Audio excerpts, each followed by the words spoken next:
No vídeo de hoje nós vamos falar sobre uma relação que provavelmente existe entre o movimento do stand-up comedy com um mecanismo de defesa do ego proposto por Freud que chama-se sublimação. Se você quiser entender do que a gente está falando, assiste esse vídeo até o fim.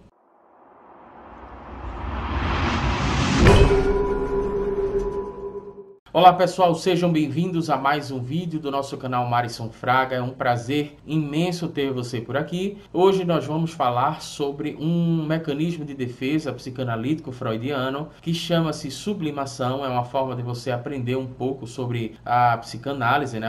a psique humana, e a gente vai tratar isso falando um pouco do movimento que acontece no Brasil, principalmente com o stand-up comedy. Mas antes de qualquer coisa, eu queria pedir para você se inscrever no nosso canal, ativar o sininho para você receber as nossas próximas notificações. E se você gosta desses assuntos psicanalíticos, nós temos algumas aulas aqui no canal. Eu vou deixar no card aqui em cima para que você tenha acesso caso você queira se aprofundar mais no assunto que a gente vai tratar aqui nesse vídeo, tá? Eu creio já de algum tempo que esse movimento do stand-up, né, é um movimento que ele representa muito bem esse mecanismo de defesa psicanalítico freudiano, que nós chamamos de sublimação. E antes de tocarmos no ponto central desse assunto, eu preciso te explicar algumas questões, porque pode ser que você esteja nos acompanhando nesse canal pela primeira vez e talvez não tenha tanta familiaridade assim com esses assuntos psicanalíticos. Explicando em poucas palavras, o mecanismo de defesa, que é a sublimação, nada mais é do que basicamente o seguinte: você canalizar um conteúdo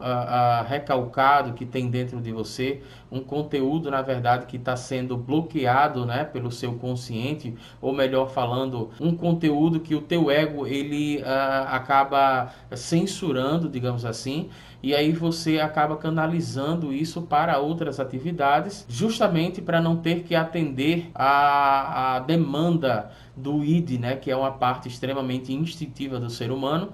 O id é uma instância psíquica, digamos assim, que ela não quer saber dos valores morais, das regras da boa convivência, não tem o menor senso crítico, não tem senso de ética. Então, se você é uma pessoa que dá vazão sempre ao id, você provavelmente ou vai morrer em pouco tempo ou você vai ser preso, né? Porque o id, na verdade, como eu falei, é uma instância psíquica que é completamente instintiva. Ela não tem essa ideia de valores morais e nós precisamos de outras instâncias psíquicas para justamente bloquear esse tipo de comportamento, né? E aí é que entra o superego e, consequentemente, vai entrar também o ego. Volto a dizer, se você quiser entender um pouco mais sobre isso, nós temos uma aula, eu vou jogar outro card aqui em cima, porque você pode se aprofundar mais nesse assunto, tá? Eu vou tentar explicar aqui de uma forma bastante simples do que se trata esse mecanismo de defesa do ego, que seria a sublimação. Porém, antes de te fornecer alguns exemplos, é válido ressaltar que nós estamos fazendo aqui uma avaliação empírica, né? Até porque para você chegar a esse tipo de comprovação, você teria, no caso, os comediantes de stand-up comedy teriam que passar por processos psicanalíticos, né? Eles precisariam fazer análise, e a psicanálise, na verdade, ela é um processo, digamos assim, uma metodologia investigativa, e ela tem princípios hermenêuticos, né? O que é que eu estou querendo dizer com princípios hermenêuticos? Eu estou querendo falar que dentro do processo psicanalítico você vai precisar entender quais são as demandas que estão por trás daqueles comportamentos ou pensamentos que são apresentados dentro da análise. Então, muitas vezes, parece até que não tem relação uma coisa com a outra, mas dentro da metodologia psicanalítica e do processo de análise, você acaba chegando a essas conclusões de que determinados comportamentos, determinadas preferências e determinados pensamentos, na verdade, são resultantes de mecanismos de defesa, e um desses pode ser justamente a sublimação. E, na minha opinião, a sublimação é um dos melhores mecanismos que o homem pode ter, e eu vou te explicar agora, através de exemplos, o que significa isso. Quando você tem um conteúdo mal resolvido, né, quando você tem um conteúdo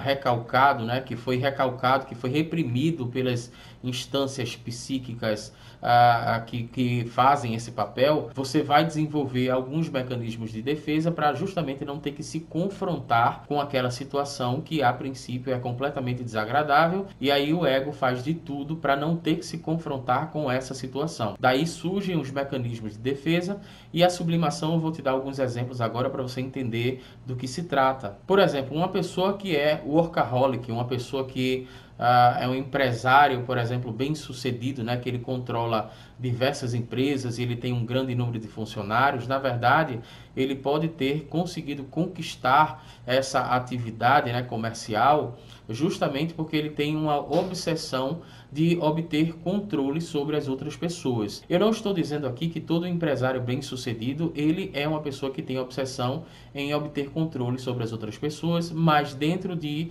uma investigação psicanalítica pode sim se chegar à conclusão de que essa pessoa ela tem essa necessidade de controlar as outras pessoas e por isso ela conseguiu ali chegar num cargo bastante elevado que possa possibilitar ela assim controlar as outras pessoas.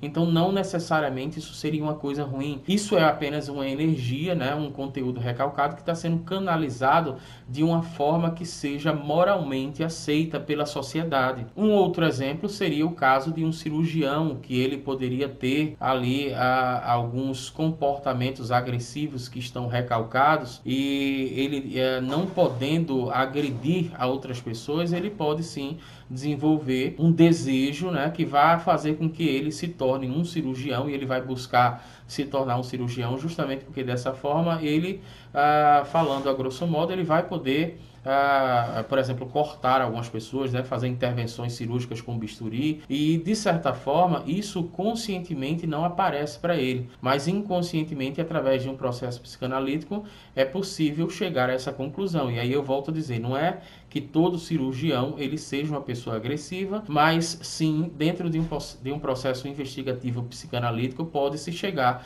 à conclusão que aquilo nada mais é do que um mecanismo de defesa do ego que se chamaria sublimação.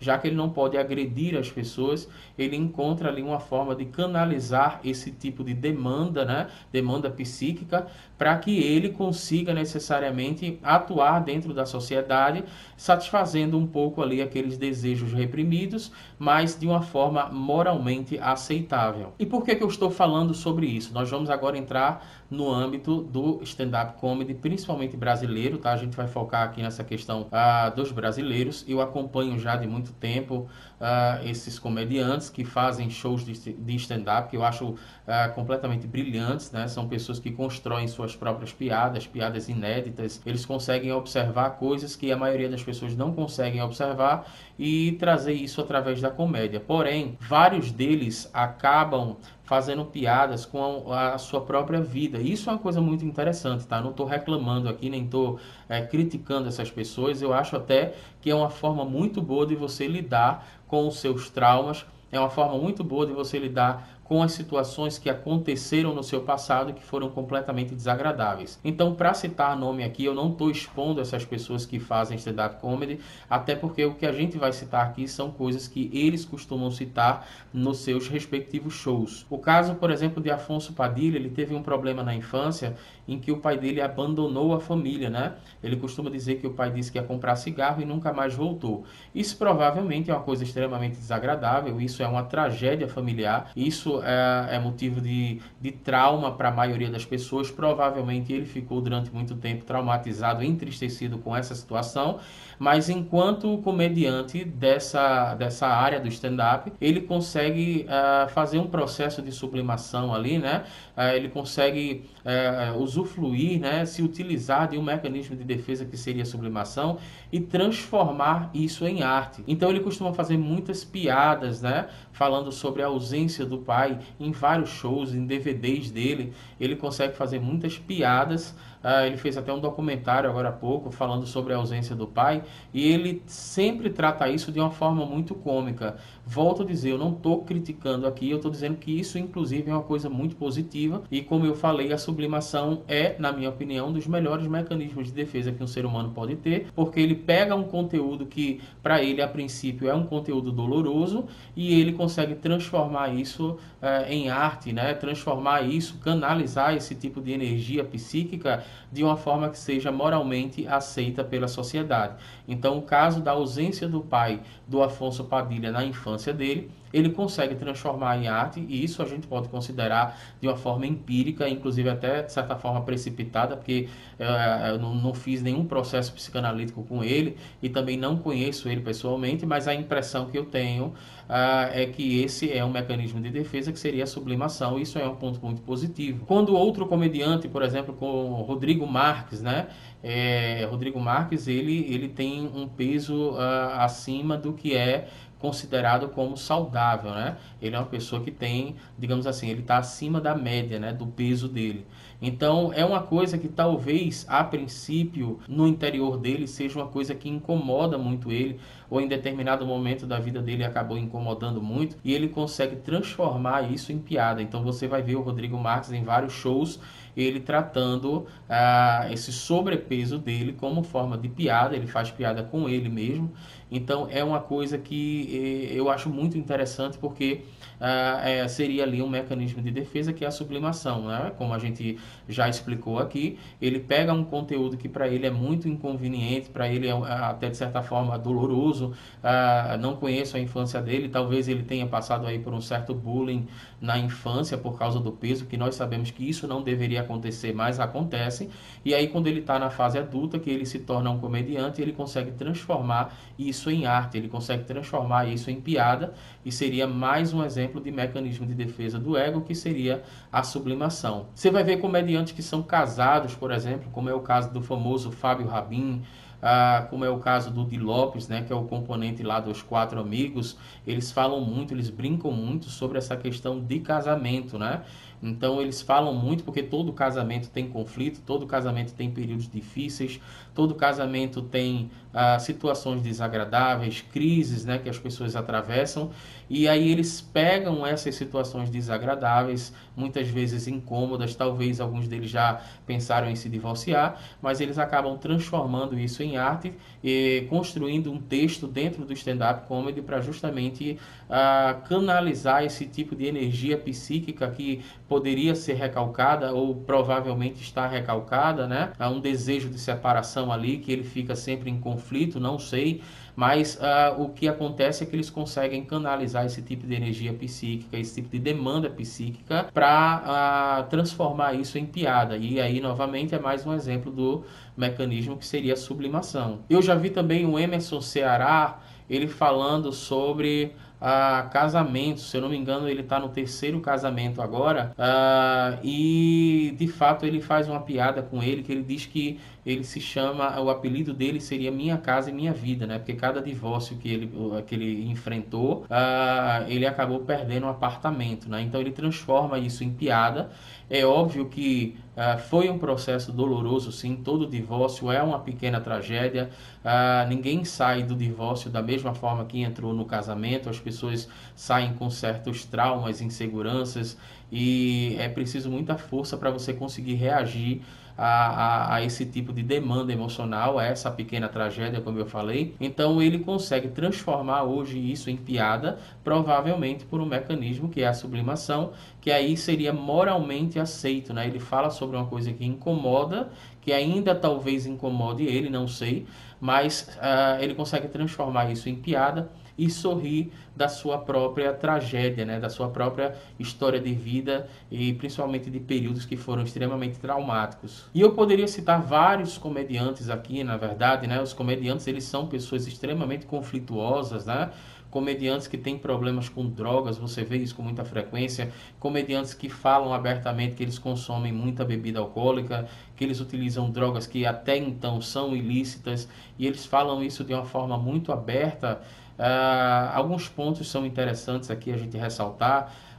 Primeiro ponto é, a gente sempre tem a impressão que um comediante, ele tem um estilo de vida muito bacana, que ele sempre vai estar sorrindo, que ele não tem momentos de depressão, que ele sempre é uma pessoa feliz, e na verdade o que eu percebo é que os comediantes, de forma geral, são pessoas extremamente traumatizadas, são pessoas que sim, que eles têm conflitos emocionais muito profundos. É só você pegar a história, por exemplo, de comediantes, grandes comediantes nacionais, e internacionais que precisaram de acompanhamentos psiquiátricos, inclusive chegaram a se suicidar, né? Como é o caso do Robin Williams, por exemplo. O Jim Carrey já expôs em determinado momento que ele sim tinha problemas emocionais, possivelmente aí precisou de acompanhamento. Você tem o Chico Anísio, né, que falou abertamente que se ele não tivesse passado tanto tempo fazendo processos psiquiátricos e tomado medicamentos, ele não conseguia fazer nem 20% daquilo que ele já fez. Você tem aí também o Eduardo Sterblich, né, falando sobre a questão da depressão, né, dele. Eu já vi em uma entrevista ele falando coisas do tipo, quando ele, por exemplo, quando ele lembra da infância, ele lembra da infância dele como se não fosse ele, como se fosse uma terceira pessoa, né? Isso aí é um processo de dissociação, na verdade, e isso pode indicar, lógico que a gente só tem como saber disso através de um processo de terapia, por exemplo, ou um processo de análise, né, de uma psicanálise, mas ele pode fazer essa dissociação justamente porque inconscientemente ele está tentando se afastar de uma vida ali que talvez tenha sido um pouco negativa para ele. Nós temos o caso também do Fausto Fante, né, que acabou se suicidando lamentavelmente, o ex-integrante do grupo Hermes e Renato. E um ponto positivo são pessoas que são capazes de pegar a sua própria tragédia humana e trazer isso para um espetáculo de uma forma artística, né, se utilizando de um mecanismo de defesa que seria a sublimação, e eles conseguem sorrir e fazer outras pessoas sorrirem de sua própria tragédia. Então eu tenho observado tudo que os comediantes eles têm falado, né, nas piadas, nos seus shows, nos seus respectivos shows de stand-up, e eu lembro de uma frase, uma máxima da psicanálise que diz basicamente o seguinte: brincando você pode falar tudo, inclusive a verdade. Então espero que você tenha gostado desse vídeo. Não se esqueça de se inscrever no nosso canal, ativar o sininho. Nesse canal nós falamos muito sobre o funcionamento da mente humana. Nós trazemos conteúdo aqui sobre a psicanálise, falamos um pouco sobre psicologia, nós fazemos avaliações de filmes. Aqui nesse canal nós temos vários quadros e a função principal desses quadros é trazer a você desenvolvimento humano, né? Nós falamos aqui em alguns vídeos sobre coaching, nós falamos aqui sobre o funcionamento da psique, né, de questões emocionais, de traumas, de ansiedade, depressão. Então espero que você se inscreva no nosso canal, ative o sininho e dê o joinha para que você ajude gratuitamente ao nosso vídeo ser propagado e o nosso canal crescer aí no YouTube, que eu tenho certeza que é um canal que vai fazer a diferença na vida de muita gente, tá?